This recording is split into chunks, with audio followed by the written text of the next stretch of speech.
નમસ્કાર મિત્રો, ટેકનોલોજીની દુનિયામાં તમારું હાર્દિક સ્વાગત છે. મિત્રો, આજે માણસનું જીવન કમ્ફર્ટેબલ બનાવવા માટે ટેકનોલોજીનો છે ને બહુ મોટો ફાળો છે માણસના જીવનની અંદર. હવે એ ટેકનોલોજી માણસને આશીર્વાદ રૂપ છે કે શ્રાપ રૂપ છે એ સમજાતું નથી. અત્યારે તમે કોઈ પણ ઓફિસમાં જાઓ, એસી સેટ હોય, ટેબલ સેટ હોય, ટીવી સેટ હોય, સોફા સેટ હોય, ટેબલ ઉપર સરસ મજાનો ફૂલદાની પડી હોય, અલગ અલગ કલરના ફૂલ હોય એની અંદર. આ બધા સેટની વચ્ચે બેઠેલો માણસ છે ને એ અપસેટ હોય. તમે એને પૂછો ને કે ભાઈ શું હાલે? અરે તો કે ટેન્શન તો જો 100 માણસનું કામ એક મશીન કરતું હોય તો સામાન્ય રીતે માણસ છે એ નિવૃત્ત રહેવો જોઈએ. છતાં પણ નિવૃત્તિ નથી. પ્રશ્ન ક્યાં જે સમજાતું નથી માણસને. જોજો તમે, નહીં તો જેટલું કામ ઝડપથી થાય એટલો માણસ નિવૃત્ત રહેવો જોઈએ, સ્વાભાવિક છે.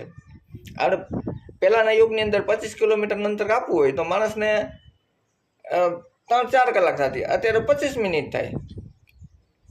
તો અને આજથી 60 વર્ષનો યુગ તમે લઈ લો, જ્યારે ટેકનોલોજી નહોતી ત્યારે ગામડામાં તો તમે ચોરે જાઓ એટલે 15-20 બાબલા બેઠા જ હોય અને એને તમે પૂછો કે બાપા શું હાલે છે, તો એમ કે બસ મોજે મોજ, હાવ નવરા. તેથી ટેકનોલોજી નહોતી છતાં માણસ નિવૃત્ત હતો. અને આજે આટલું ટેકનોલોજી કામ આપે છતાં માણસની પાસે નિવૃત્તિ નથી, પ્રવૃત્તિ. તો આપણા વૈદિક કાળની અંદર, જૂના કાળની અંદર જ્યારે માણસને 51 વર્ષ થાય ને ત્યારે નિવૃત્તિ લઈ લેતો.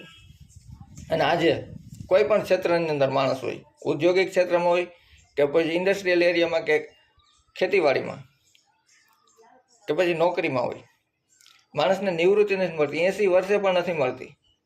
મિત્રો, આ બધું સેટ કરવામાં જિંદગી અપસેટ ન થાય એનું ધ્યાન રાખજો. માણસ સેટ કરવા માટે એટલો આગળ જતો જાય છે કે જીવન એનું પાછળ રહી જાય છે. અને પછી છેલ્લે 80-90 વર્ષના ખાટલે પડ્યો હોય ક્યાંક હોસ્પિટલના, ત્યારે એને યાદ આવે સાલી જિંદગી જીવવાની રહી ગઈ અને નીકળી ગઈ. જિંદગી જીવવી અલગ વાત છે અને જિંદગીને નીકળી જવી અલગ વાત છે. ધન્યવાદ.